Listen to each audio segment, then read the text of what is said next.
प्लासी की लड़ाई में जितने लोग मैदान में लड़ रहे थे उससे ज्यादा लोग मैदान के बाहर खड़े होकर तमाशा देख रहे थे, लड़ाई का परिणाम सुनने की प्रतीक्षा कर रहे थे। देश के भाग्य का निर्णय होने जा रहा था,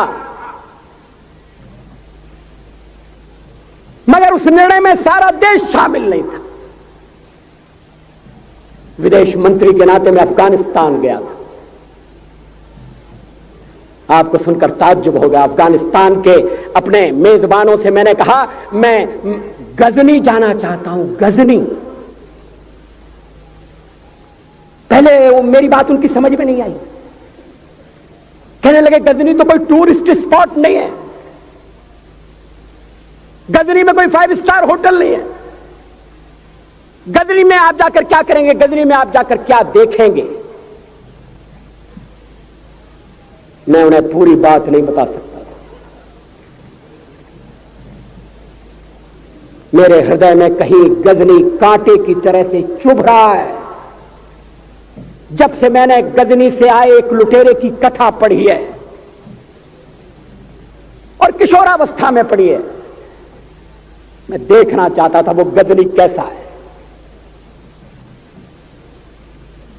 आपको सुनकर ताज्जुब होगा, महमूद गजनी का अफगानिस्तान के इतिहास में कोई स्थान नहीं है।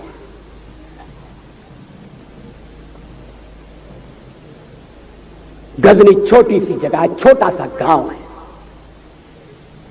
कल्पना करिए, सैकड़ों साल पहले वहां धूल उड़ती थी, झोंपड़ियां थी, मगर एक लुटेरा लुटेरों को इकट्ठा करता हुआ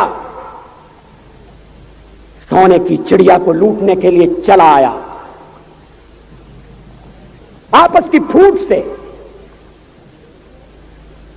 जो राजा है वो लड़ेगा, जो क्षत्रिय है वो लड़ेगा। हमने समाज के बहुत बड़े वर्ग को लड़ने के अधिकार से वंचित कर दिया।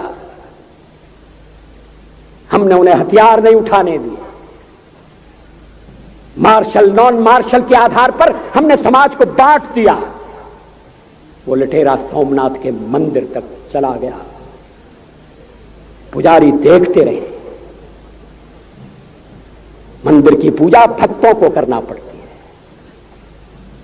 है। मंदिर तो एक प्रेरणा का केंद्र है। मैं देशपांडे जी की तरह से नास्तिक नहीं हूं, मगर उनकी नास्तिकता में भी जो आस्तिकता है मैं उसका आदर करता हूं, उसका सम्मान करता हूं। वो जिस आत्मविश्वास से नास्तिक होने की बात कहते हैं, तो मैं उनसे कहना चाहता हूं वो सचमुच में नास्तिक नहीं है। जिसकी आस्तिकता है, जिसका विश्वास है, वो नास्तिक कैसे हो सकता है।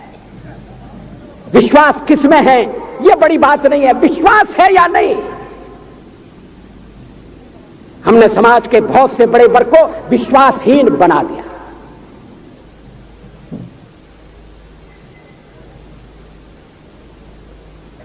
लोगों ने हथियार नहीं उठाए,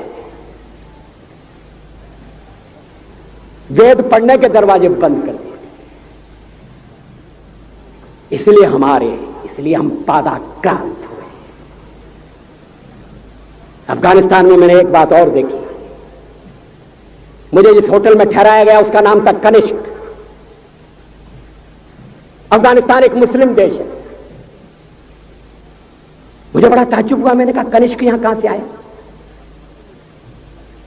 तो मेरे साथ अफगानिस्तान के विदेश मंत्री थे। मैंने कहा कनिष्क आपका कौन लगता है, कनिष्क से आपका क्या संबंध है।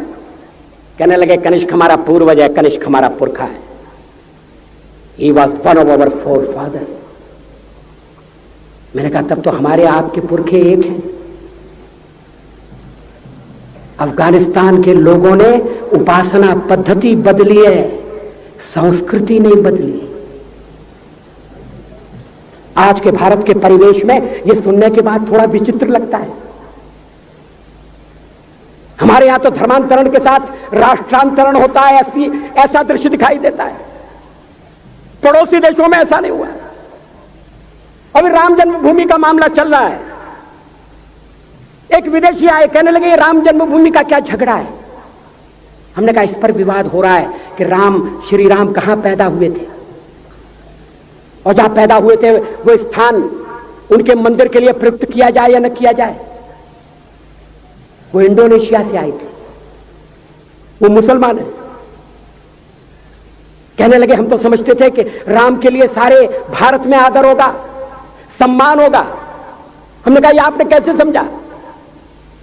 कहने लगे आप तो इंडोनेशिया आ चुके हैं, इंडोनेशिया में बहुत से लोगों ने इस्लाम स्वीकार कर लिया, मगर श्री राम को विस्मृत नहीं किया, श्री राम को भुलाया नहीं। इंडोनेशिया के बाली द्वीप में 1 महीने रामायण की लीला होती है। मैं उस समारोह में जा चुका हूं। उस समय भी विदेश मंत्री मेरे पास बैठे थे। मैंने कहा ये रामायण ये क्या हो रहा है? मैंने कहा एक्सीलेंसी ये मंच पर क्या हो रहा है? कहने लगे एक्सीलेंसी आपको पता होना चाहिए। हमने कहा मुझे तो पता है मगर मैं जानना चाहता हूं। कहने लगे ये रामायण है, ये राम है, ये लक्ष्मण है, ये सीता है। हमने कहा इनसे आपका क्या संबंध है? आप तो मुसलमान हैं। कहने लगे हमारा संबंध बहुत पुराना है, हमारा तब का संबंध है जब हम मुसलमान नहीं हुए थे। थाईलैंड की राजधानी अयोध्या कही जाती है। थाईलैंड के राजा को आज भी राम कहा जाता है। सावरकर जी ने हिंदू राष्ट्र की बात की, हिम्मत के साथ। बुनियादी तौर पर भारत हिंदू राष्ट्र है,